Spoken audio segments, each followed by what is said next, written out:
My name's Jim LaGrand. I teach in the history department here at Messiah College and worked with Megan over the past year, and really pleased at what Megan has produced, and that all of you get to hear about her good work this afternoon. For those of you who maybe don't know Megan quite so well, let me say a few things about her. She is one of our seniors. She's graduating this spring with a degree in history with social studies certification. She's the holder of the Provost Scholarship here, the Dean Scholarship, and also, this is a little bit more rare around Messiah College, this is my first experience with this at least, the Hershey Company Scholars Program Scholarship. She's a member of Phi Alpha Theta, which is the History Honor Society. She's currently president of the Messiah College History Club and previous treasurer of the History Club, as well as being a Smith Scholar intern for Professor Michael. She's already presented a variety of different forms and types of historical scholarship, including a paper that she gave recently at the 2012 meeting of the Conference on Faith and History.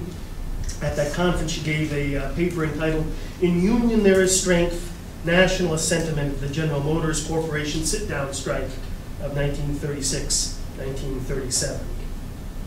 But let me say, before turning it over to Megan, let me share three reflections, three themes. As I sat back and recently and thought back of, it's been a whole year, I think now, of working with Megan. Among other things, these three things stood out.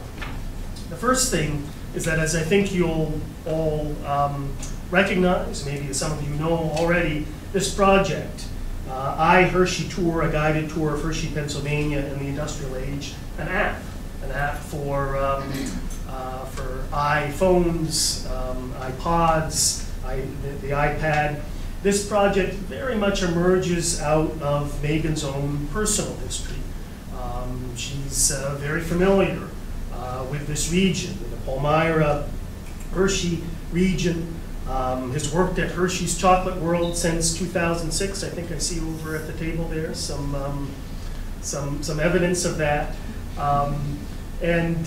So this is history that's very close to Megan. Local history, public history. That was one of the things that was very clear over this past year. The other thing that repeatedly struck me as I was working with Megan is her curiosity, yes, about historical things. This project involved trips to the archives and reading documents and analyzing documents, all those things that the history majors sitting here today know full well.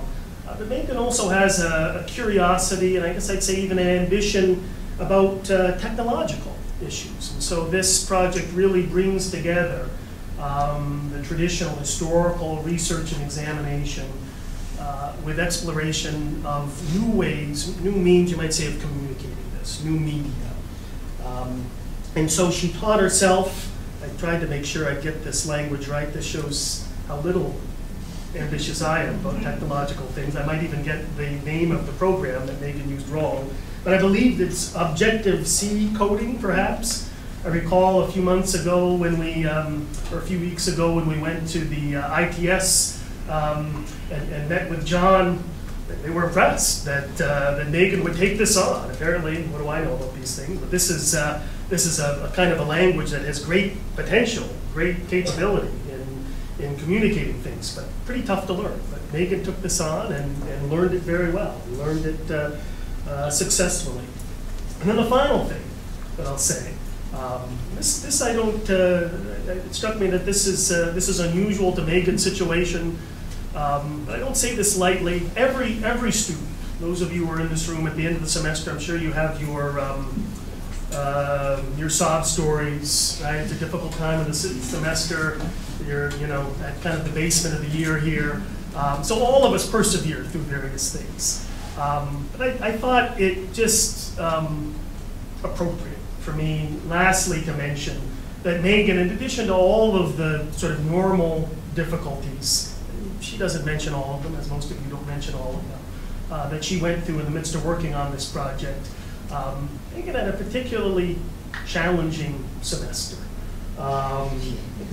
dealing, as I think you know, with kidney stones, right? So I think that would sort of lay me out flat. I'm not sure I would be doing anything, even giving some easy little introduction to a paper or a project. But Megan is a perseverer. As much as I know Megan, at least, she is someone who perseveres through difficulties. I joked with her, and I guess this isn't going to build much of an appetite for chocolate, but I was kind of playing around with alliteration and you know, the phrase kisses. There's some Hershey kisses over there, kisses and kidney stones, but that's probably not going to have us eat much chocolate here. But I did want to note that it is very impressive. Megan's work stands on its own.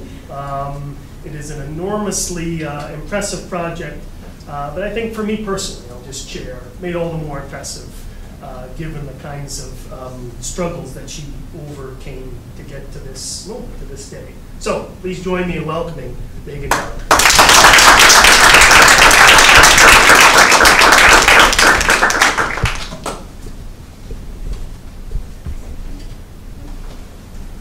Hi, everyone. Thanks for coming, and thank you so much for the beautiful introduction, and thank you for getting me through all this stuff and with the kidneys and all that. And it's been quite a ride, but it's been great. And thank you all for coming. I'm going to start really quick. I'm probably going to have to take my jacket off because it is really, really, really hot in here. So be warned, but. And then all the pictures go.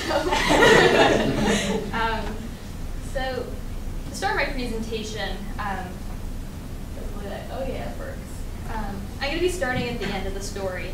That is the story of Milton Hershey's chocolate factory at 19 East Chocolate Avenue in Hershey, Pennsylvania.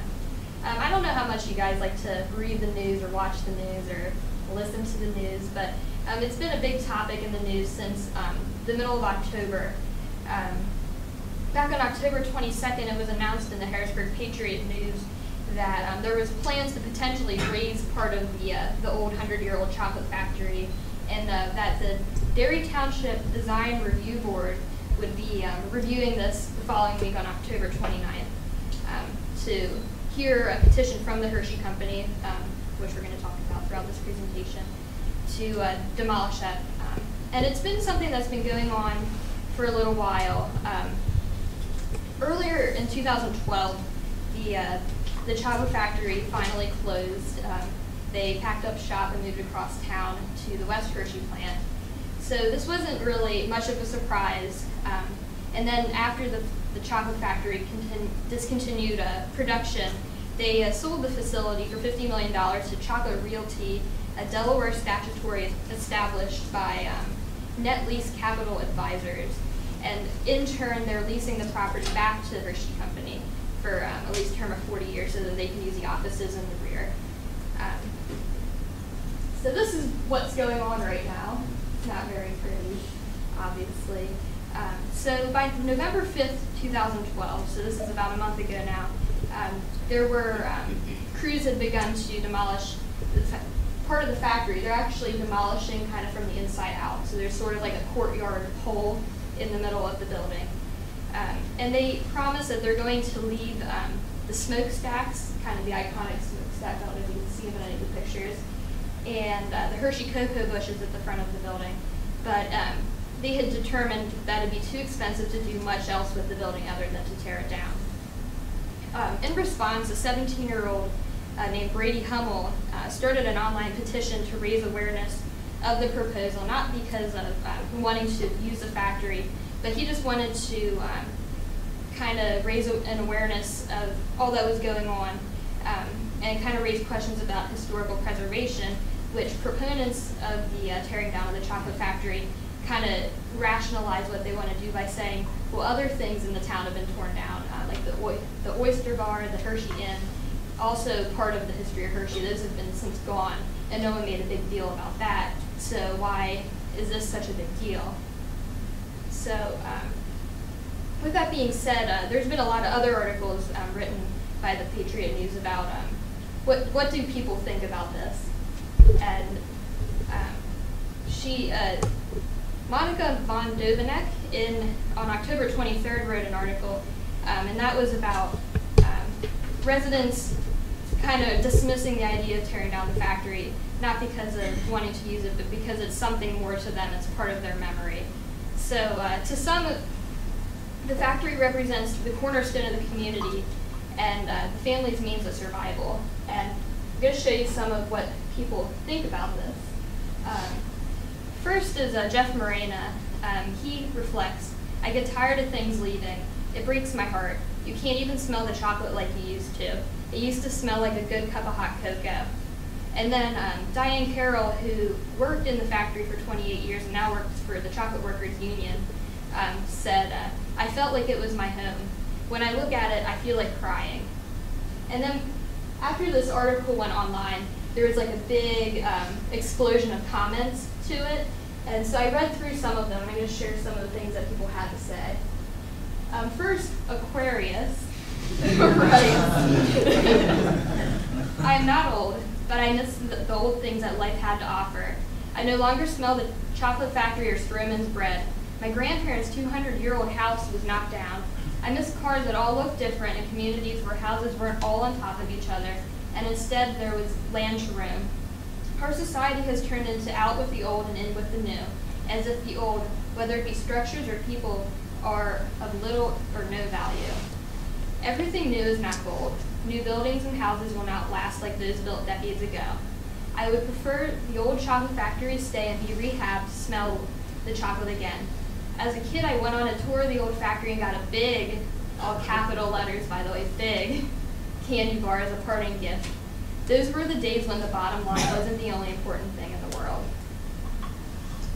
And kind of concluding with that, some residents are hoping to see that it be used for tourism or used for the historic preservation, kind of something to supplement the Hershey Story Museum, which is up the street a little bit from the factory. And then I'm going to pass this around. This was the Sun, not the New York Sun. This is the Hummelstown Sun. This is a little local newspaper. And one of the old CEOs of the company, Dick Zimmerman, he wrote, and you can see it, it's right here on the bottom of the picture. He writes, "It grieves me, it tears in my soul when I think about the fact that her factory was the goose that laid the golden egg." I'm going to pass that around. And then on the other side of the fence are quite a few people who kind of view this in just the opposite, who, for more economic reasons perhaps, think that the factory needs to go. So D-Man115 wrote, "Please take down that ancient factory. We don't need another museum in Hershey. Yes, keep the iconic symbols of the smokestacks and the bushes. That's all people really see anyway. No one outside of the old factory workers knows what the inside looks like today. Milton Hershey wanted state-of-the-art. That's exactly what he built 100 years ago. It's no longer state-of-the-art. Tear it down and put something productive in its place." And then one of my personal favorites, coming up, Eric Blair writes on Penn Live, "The factory needs to be turned into a self-sustaining mini village. Hopefully part of the factory should be kept for an indoor market. Some offices will be needed, a hotel and some housing, so there are people who will use the market and be able to walk to work and dine at local downtown restaurants." And Krusty One replied to this, "Bring in the Oompa Loompas."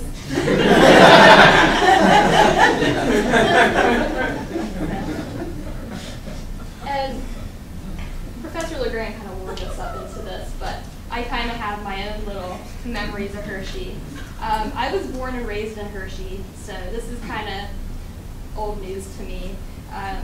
My dad works at now he works at the new factory, but he used to work at the old factory back in the day.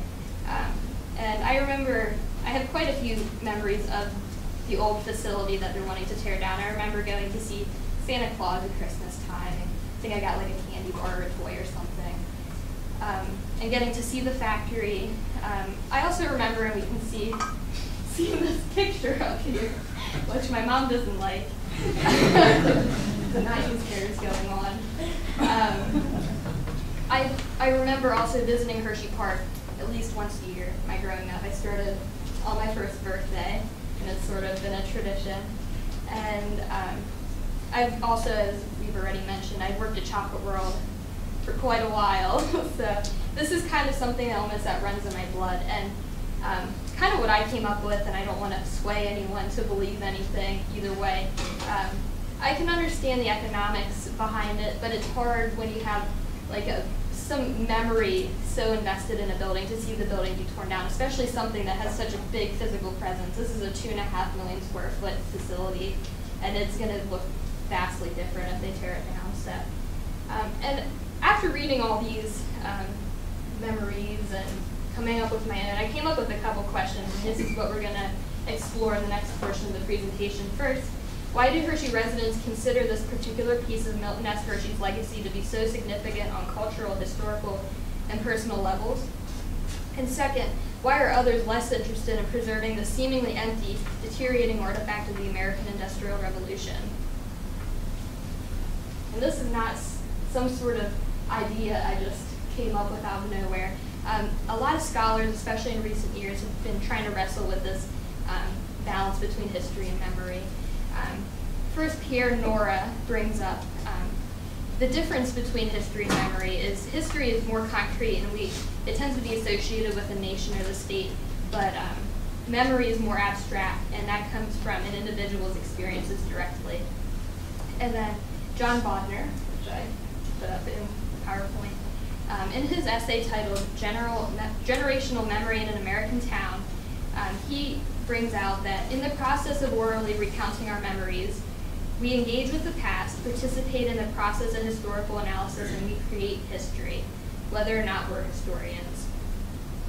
He also brings out that memory can be defensive, didactic, meaning to teach a lesson, selective, and subjective. And he quotes, the manner by which people recall the past and use it to fashion outlooks in the present can be determined from life histories. He also mentions, and definitely is true in my experience, is that memory is formed and changes over time. And the more time you have to reflect on something, you might come up with a different response than you did 10 years ago or however long. And also, and this doesn't necessarily apply quite as much to this, but it's important to note nonetheless, that members of different generations can view the same historical event through much different lenses. And that generational memory is very much influenced by individuals' experiences with authority such as the church, industrialists or your boss, and political parties or political institutions. So the next little article I found that would be worthwhile, David Thielen, in his introduction to his edited work titled Memory in American History, the challenge of both history and memory is to recover the past and introduce it to the present. But on the other hand, he really urges that the study of memory, quote, may encourage a greater sensitivity in historians to wider audiences. And this is something I know we talk a lot about, empathy and stuff like that in our history classes, and this is really what he's trying to get at, is to talk with people and communicate with people. That's how we can build those senses in ourselves as historians. And then he brings up memories. I'll put the list up. Yes, there we go. Memories are intertwined with individual, group, and cultural identity. Memories are constructed in response to changing circumstances. Memories transcend disciplinary specialization by speaking the language of firsthand experience. And what he gets at with that is that we can't really cram memory into like the history box per se, because memory can speak to psychologists or anthropologists, and can speak to people from across the board, and that's something that I found interesting. And next, memories are constructed, not reproduced. And the way that we construct memories is usually in the context of politics, community, and socialization. Memories also, and this is important too, memories fade over time. And lastly, memories result from the processes of creative construction. So when we have memories, we don't regurgitate them as like fact. Our creative impulses shape how we tell our memories and tell our story. Also, to note, distortion, omission, recollection, and shaping of memories grow more from interactions with others and less from personal construction. And the great paradox of memory, and I quote, people refashion the past to please the people with whom they discuss and interpret it, but they also depend on the accuracy of accounts by others to gain confidence in the accuracy of their own memories. And finally, in this little piece of the presentation, is David Glassberg in his essay titled Public History and the Study of Memory. He digs into this. He goes with more of a public history perspective than the previous two historians had. He states that a shift in focus from studying history-producing institutions to studying the minds of the general public is kind of one of the general trends going on right now. And that's kind of, you can see that in like the new social history, so on and so forth. Individual memory is linked to collective memory by group communication. So in other words, our individual memories, we communicate them and we continue to shape our memory through that process. And memories, and I put in parentheses in public history, provide meaning to places. And that's one of the big things, getting back to the chocolate factory. Our memories are why we have such an attachment to that factory. It's less about the building itself, it's more about our memories. And then transitioning, I'm going to talk about public history in a second here, but David Thielen has a great quote, and this is a lot about people, and we're going to talk more about people in a second. He states, people depend on others to help them decide which experiences to forget and which to remember and what interpretation to place on an experience. People develop a shared identity by identifying, exploring, and agreeing on memories. And with that being said, we're going to segue into public history. And I know there's a lot of folks in here who have never taken a class on public history, so I thought I'd define it really quick, just so you guys are caught up. We can define public history as history in the public sphere. And it's historical scholarship that is made physically and intellectually accessible for broader audiences. And it's the work that most directly affects the public. And the public, in turn, relies on the works of public historians to build their historical knowledge. And we're talking about like museum curators and those people, but it's also important to note that secondary history educators also play a part in this. So, go history for everyone who's history ed. It's also the ways in which history is applied or put to work in the world, or how history that is applied to real world issues. An example I thought of, like off the top of my head, of how to illustrate that is one of the issues that public historians kind of have to counter pretty regularly is like a lack of knowledge about something. So the Smithsonian Institution's National Museum of the American Indian down in Washington, D.C. is one example of many, trying to bring a more correct history, if you want to call it that, about the Native Americans that isn't what we think, it's more like the real thing, to the public audience, while making it like accessible to their learning styles and such. So where is public history? You can find public history all over the place.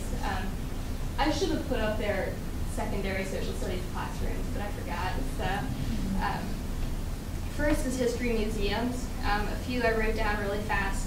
The Smithsonian Institution, their museums, the Museum of American History in DC, and then the one I just mentioned, the Museum of the American Indian. And then also, this is for Megan Sullivan, the National Park Service's National Historical Parks. And I put down Harper's Ferry, West Virginia. So, and then next is oral history, which I'm going to talk about a little later. And then historical documentary films, such as Ken Burns' film, The Civil War. I don't know, I'm sure most people have experienced that at some point. And then we have living history sites, such as Colonial Williamsburg in Williamsburg, Virginia. And then we have the digital humanities, and I'll put my shameless plug right there, but I have more to say than that. Some of the stuff, and I'm going to talk about this in a little bit, I have quite a few things to say about the digital humanities. Gravesite digitization projects on Google SketchUp. I've seen that. Primary source document digitization projects, making things that are only available, say, at the Library of Congress or the British Library, available online to anyone who's anywhere in the world who has internet access. And then we have websites and iOS apps, and then iHershey tour. So, what does public history have to do with memory? Well, it's important to note that public historians, in their craft, preserve individual and collective memories. And one of the ways that this is done is through oral history interviews. They facilitate the collection of memories through archival management. They incorporate oral histories in their research. And a little shameless plug again, I use a lot of oral histories in my project. And they appropriately present findings to wider audiences. So if it's done well, these memories aren't just left in a box or in a shelf. These are brought out, as I did, and I'm going to talk about that in a little bit, to tell the past. So. Oh crap, I moved backward. I'll just read my transition. One of the ways that academic and public historians have reached wider audiences, in recent years especially, is through the digital humanities. First, what is digital humanities? This can be defined as the application of computing and digitization to data collection, project creation, research, and teaching in the humanities. The digital humanities challenges humanists, historians included, to adjust their research, teaching, and writing methods to appeal to broader audiences. And yes, I have to take a jacket. I'm really sorry. It's getting really hot. It also is challenging us to speak, and I say that in quotation marks, speak a technical language, and we have to go beyond Mozilla Firefox and Microsoft Office. This is getting at, it's requiring us to know HTML coding or know Objective-C, as would have been up there if I didn't click twice and had a way to get back, and be able to develop these on our own or get help. So where are the digital humanities for historians, or where is digital history? And now we're on the right slide. So the first place is in the field of data archiving and retrieval. Examples are Past Perfect. That's a program that archivists use for like local historical societies. And then Zotero, which is a popular one here at Messiah College right now. And that's a web add-on, so it shows up in your browser, and you can compile web resources, you can make bibliographies, and it also has like a networking function, so you can share your stuff with people, at least that's what I remember. And then in the field of data visualization, Google SketchUp, and that allows us to digitally reproduce a physical artifact and then save that. And the example was grave markers, but you can make just about anything with it if you play with it long enough. And then in the area of primary and secondary source digital preservation, a couple of sources I've seen that are pretty good are Early American Imprints Series 1, and that's for the early American people. Yeah. So, and that's digitized searchable PDF files of primary sources. And there is a lot of stuff. I didn't look it up, but there's thousands and thousands of documents, and you can access them anywhere, provided you have a subscription. And then there's JSTOR, which is a digitized searchable PDF file of primary sources, and more than that, it's for academic journals. And again, that requires a subscription. We have that through the library, but other people might not. And then moving on, and I put my shameless plug in again. In the area of web resources and mobile applications, we have the Roy Rosenzweig Center for History and New Media, which for teachers there's like lesson plans, primary source documents to download and print, and then there's essays for you to read, and that's through Historical Thinking Matters. There's links to other web publishing tools, which is pretty cool. I was playing around with the timeline builder the other day. They also have a poll builder, and it creates an image, and then you copy and paste the code into your website, and then you have a really nice looking timeline. And then there's also HBOT, which is a historical fact finder, which I've never tried, but I've read about it before. And then the last thing I've seen is web exhibits, and Roy Rosenzweig had a link to the September 11th digital archive. So you can, instead of going to the museum, if that doesn't work out for you for some reason, you can always look at the stuff online. And then finally, my project, which I'm going to talk about soon. So hang in there with me. Okay. And one final scholarly work I wanted to mention on the topic of Roy Rosenzweig. I had read his book about a year ago called Cleo Wired, The Future of the Past in the Digital Age, and it's a collection of essays that was actually put together after he passed away a few years ago. And he was really wrestling with this, and he was one of the founding fathers of the Center for History and New Media. So he brings out kind of what are the benefits and what are the drawbacks to digital history. He says that it's beneficial because historians can reach broader audiences. He quotes, at its best, interactive technology has the potential to make exciting materials available to a broader audience, to give students and others direct access to primary documents that might not be available at the Library of Congress, but not at their local library.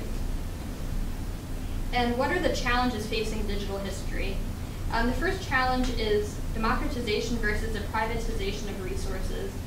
In other words, the public can access Wikipedia or the Center for History and New Media for free, but JSTOR has quite a hefty subscription fee attached to it. Second, the public's role in historical authorship, which can be a good thing and can be a very bad thing. And he quotes, finally, the web offers one key departure. It lets users produce their own versions of history and place them in a public context where no one regulates access. No gatekeeping organizations police content or methodology. And something that I've kind of been thinking about, I haven't uploaded my app to Apple yet, but when I do, they're not an academic press, which means anyone could make an app, and as long as it functions properly, they don't really care so much about what's in it, just as long as it works. And that can be a great thing because it makes it easy. I don't have to go through the whole editing process for my project, but at the same time, who knows what's out there on other topics. And then the third issue is more technical issues associated with digitization. One of them being computer programs become obsolete relatively quickly. So in order to keep up with this, you have to be constantly learning new things. Second, that digital documents leave no physical trace. And I mean, an example I think we can all relate to, if your computer crashes, you lose all of your work. So it's the same thing. If you do all this work digitizing stuff and you don't have to save somewhere else and your computer goes, you're out of luck. Third, there's a lot of issues, and I mentioned them already, issues associated with authenticity, authority, and ownership when you post things online. And then when there's like groups of people who want to digitize stuff, of course things are going to be left out. So the digitization process can be very selective. And then what's left at the wayside, what happens to that? And that's kind of a question I leave you all with. So with all that being said, I'm going to get to the good stuff now. This is my project, and I titled this Hershey in the Digital Age. And I start with another rhetorical question. What is iHershey Tour?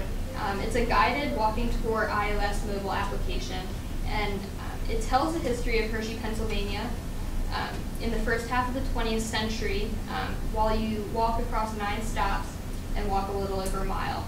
And then it contains text, audio, and historical photographs to kind of get you learning and stuff. And then you get to see everything that's around you also, so that's kind of the added benefit to doing a walking tour. And the big thing that I didn't really know where to put this point here at the bottom, but I had to mention it, is it's a living, editable, published project, meaning it's not like a book where I can just publish it, send it off, and then it collects dust somewhere, or something like that, or an article that's just in a journal. This is something that it's alive. I can go in at any time and edit it and put new things on it. So it's something that it can be constantly changing, which is very important to keep in mind about iPhone applications. Okay, so my research methods. This was researched pretty much in the same way as any other research project would be. I started with, and I'm going to pass this around so you guys can appreciate my handiwork. my historiographic essay from last semester. This was a doozy. This is about the new labor history. I'm going to pass that around. So you guys can look at the introduction if you want to get more of a gist of what I'm about to say. Pretty much the new labor history, which is what I wrote about, was a development of the 1970s and the 1980s, and it was kind of represent a shift in it from interest in organizations to an interest in working class culture. In other words, it looks at ordinary workers as subjects. And labor history now incorporates aspects of social history, ethnic studies, and immigration history. So in other words, kind of becoming a multidisciplinary or interdisciplinary. And then once that was done, I started, and this was over the summer, archival research at Hershey Community Archives and Derry Township Historical Society. And quick note, a lot of their stuff is online, which made it very easy, which was cool because I didn't have to go through microfilms and stuff. I had a bunch of PDFs. And this was my binder. I looked at tons and tons of oral histories. These are the oral histories, the ones that I printed. And then I ran out of space in my binder, and then I just kept them on my computer. But this is kind of the stuff I did, because I really wanted this to be a project about the voices of the people in Hershey. Instead of reading government documents and stuff, I wanted to read the voice of the people. So I also looked through some newspaper clippings and some of Milton Hershey's personal letters to fill in the gaps that weren't filled in by the oral histories I had read. And then I'm also going to pass around in another little book. This has been lurking in my basement for years. I was hoping I'd use it one day. Kind of a fun little primary source, and you guys can look through it. I used some church history out of it, but it's from 1976. And I'm sure Grandma remembers this book from back in the day. And this has been hanging in our basement. So this is another fun little source to look through a lot of pictures. So, and then my writing method. So besides all that, I had to learn how to write apps because I didn't really know much of anything other than HTML code, which I found out doesn't really help you very much in writing iPhone apps. So this book that I looked at, it's by Rory Lewis. It's called iPhone and iPad Apps for Absolute Beginners, iOS 5 edition. So I'll pass that around too. And it's pretty much just a bunch of exercises and pictures to work you through little projects. And pretty much what I did is I worked through it until I got to a point where I was I feel comfortable. I think I know enough to do my own project. So pass that around too. So with that being said, I'm going to start talking a little bit about what I researched exactly. These are my little stops or chapters to my project, and there's 9 of them. I'm sorry, I couldn't make the font any bigger. I tried. What? Do you want to see that? Mom wants to see the binder. So anyway, I start with, start at the intersection in front of the chocolate factory, and I called that Dawn of a Legacy. And pretty much what you experience there is I discussed Milton S. Hershey, the Hershey Chocolate Factory, High Point Mansion, which is where Milton Hershey lived, and it's catty corner. And then the executive's housing, which is across the street. And then you follow the directions, you walk to East Ariva Avenue in Hershey, and then that's where you do the second piece, which is called Housing and Community. And I discuss welfare capitalism, which, if you guys don't know what that is, that's pretty much industrialists providing a good standard of living and a good living area to keep the government out of their company, keep unions out, and keep people happy, to keep their things running so they can keep a good profit coming. I discuss the role of welfare capitalism in the development of Milton Hershey's model industrial town. And you get to see the houses where the workers live, so it's kind of a cool experience. And then you walk up and then you stop at the Lutheran Church in Hershey, and that is called Pennsylvania German Faith Traditions. And I talk about the impact of Lutheran faith on the town's Pennsylvania Dutch residents. I'm going to call them Pennsylvania Dutch. He thinks they shouldn't be called Pennsylvania Dutch, but I'll call it that for you guys. And then you walk like another block, And then the fourth piece is called Labor Unions and Working Class Solidarity. And that takes place standing in front of the Union Building. And it discusses the two major types of American labor unions, which is craft unionism and industrial unionism. And then the history of the labor union in Hershey, which started with a sit-down strike in 1937. So they've had a kind of a tumultuous beginning, but they've done some good things in the community, and they have their own little traditions that I talk about there. And then you walk down, that's at Caracas Avenue. You walk down like a block, and then I do the fifth piece, which is Italian immigrant culture and values. And I discuss the culture of the town's Italian immigrants and kind of their experience, and a couple of little pieces about their interesting relations with the Germans. They got along, and sometimes it got a little tense. So there's a little bit about that. So, and then you walk another block, and then I talk about H.B. Reese. That's called Legacy as Inspiration, H.B. Reese's Big Idea. And then there I talk about Harry B. Reese's founding of the H.B. Reese Candy Company, and that was very involved with Milton Hershey, and he provided them chocolate, and how he grew, especially getting into World War II, and how he developed the peanut butter cup actually out of rations during World War II. And he wasn't able to produce anything but his peanut butter cup, but he had to reduce the sugar in it. And then that became the staple, and they thought that was going to ruin the company, but that was their big moment.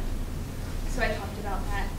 And then I go to the seventh piece, which is called Serving a Community, Cronio's Market. And I talk about the impact of Cronio's Market on the town's Italian community, especially during the Great Depression, and kind of what they contributed. There's a little piece that I wrote in there about there was a tradition of making wine during the fall, and they would get wine grapes in to kind of foster this tradition. So I figured that was important to throw in there. And then the eighth piece is called Italian Immigrant Faith Traditions, and that takes place at St. Joan of Arc Catholic Church in Hershey, and it discusses the impact of Catholic faith on the town's Italian residents. And then the final piece, which I'm still working out the bugs on this, is called Everlasting Legacy and Hershey in Memory, which takes place at the intersection of Chocolate Avenue and Cocoa Avenue, which is right in the center of town. And I discuss the Hershey Press building, the Hershey Community Building, Hershey Park, and the Hershey Zoo, and their history and what they contributed to the working class and Hershey. And then I conclude the tour there. I do a little piece on memory in Hershey, which I'm still working out the bugs on. But so that is the tour at a glance. I do have more to say on it. I'm gonna actually have a second presentation, and I'm gonna finish what I'm talking about now.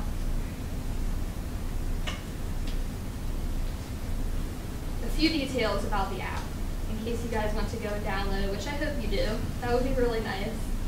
It's going to be available on the App Store by early January. I hope to upload it next week. So keep your eyes peeled. And I'm sure we'll probably send a little email or something. You guys will know somehow. It's going to be free to download. I felt like that was important, and a lot of people asked me about that. First of all, it would have been much more difficult for me to get permissions to use my images if I would have charged. And second, I don't feel like I should be like making money off of this. This is like a gift to my community, so I decided to put it on there for free and not cash in. It's optimized for use on an iPhone or an iPod Touch, so the smaller screen. But if you have an iPad or an iPad Mini, it should work on that also. It might just look strange. And it's for all iOS devices 5.0 and later, which I'm pretty sure most devices are now. If it's still running, it probably runs on 5.0. And it's all components of the app are self-contained, meaning it does not require a data plan or Wi-Fi to use. Everything will be saved to your phone and you can run it, which I'm sure a lot of people appreciate because data is expensive. So with that, I'm going to show you guys the app a little bit. Got my little transition slide. And I have to switch computers really quick, so. And I need to drink the water because it is really, really hot in here. I'm sorry. So I'll show you through, it's called storyboard, and it's a little bit more visual to put things together than it would usually. Instead of just writing code for the whole thing, I can see what I'm doing. And it's also a little easier. It's a lot of clicking and dragging for the visual part of it, so it makes that a little bit simpler. So this is pretty much, it just is like tons and tons and tons of pages, and it just looks like the app. And so I'll show you guys what it looks like. There's actually a way to, in my PowerPoint, the way I got it to look like an iPhone screen is when you hit run, it comes up with a little iPhone screen to make it look like you're running it. And that means it works. And then it's showed up on my screen here, so I'm going to move it over. Yeah. So ignore that, that's not going to be there. That's just, I have code for it. I just need to save it somewhere. So there's an about section, and that covers like your legal stuff, so I don't get sued, hopefully. Like if someone gets hit by a car, that would be very nice. So I cover myself.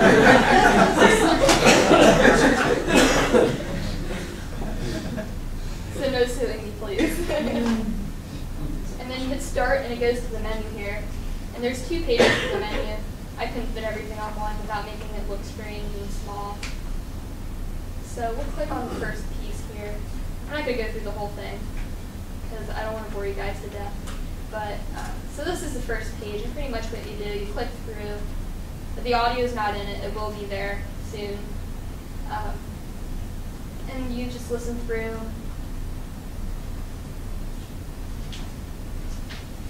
This is the longest one. They're not all like this, I promise. But and then there will be directions. There should be a map, and then that'll guide you to the next piece. And then you hit menu, and it brings you back here, and then you can click on the second one. So that's pretty much the basic gist of the app at this point. It'll be really cool when it's finally online, but and please don't sue me. Then one final piece I want to show you, if I can get to it, because this is very strange looking to me, is I'll show you what goes on underneath the hood, because it isn't all pretty like that. This is what goes on underneath the hood, and it gets very messy sometimes. So this is where I have some pieces of code I put in for the audio stuff, and these pieces here are like notes to myself. That's what goes on. So there's 2 pieces, but I promise it's very learnable. I'm not exactly a technical genius. This is doable, so you guys should all go out and write apps today. So that is pretty much it for that. I'm gonna wrap up my presentation really quick, and then I'll open it up for questions. Next month, I invite you all, and invite people who aren't here also, obviously, to come and see the app in action. So we're planning a little trip to Hershey. It'll be either on January 12th or January 19th. We aren't sure yet. It's a Saturday though, either way. And we're probably going to go in like late morning till like mid-afternoon sort of deal. And then we might have lunch together. I think that'd be nice, but I didn't really tell anyone about this yet. So we'll be having transportation. We'll probably get like a 15-passenger van, or as much transportation as we need. I can also give rides in my own car if that is necessary. And we're going to send an email soon, probably as soon as we come back from J-term, about this little trip we're putting together. And really quick, please wear comfortable walking shoes. We're going to be walking all over town, so I wouldn't want you guys to be uncomfortable. And also dress for being outside in the winter, although by the looks of today, we might not have a winter, so in that case, don't worry about it. But be prepared to be outside for like an hour and a half at the most. And also, please bring your iOS devices if you have one, because I'm sure there's people who don't have one that want to be able to see one at least. So if we could share, that'd be really nice. So So, and that wraps us up. I'm going to have more to say about it. I don't want to give everything away and then not have anything to say in Hershey next month. So that wraps up what I have to say today. But I hope that you all consider coming with me in January and see the real thing. So, and with that, I'll take questions. Or do you want to clap first? I think we should clap.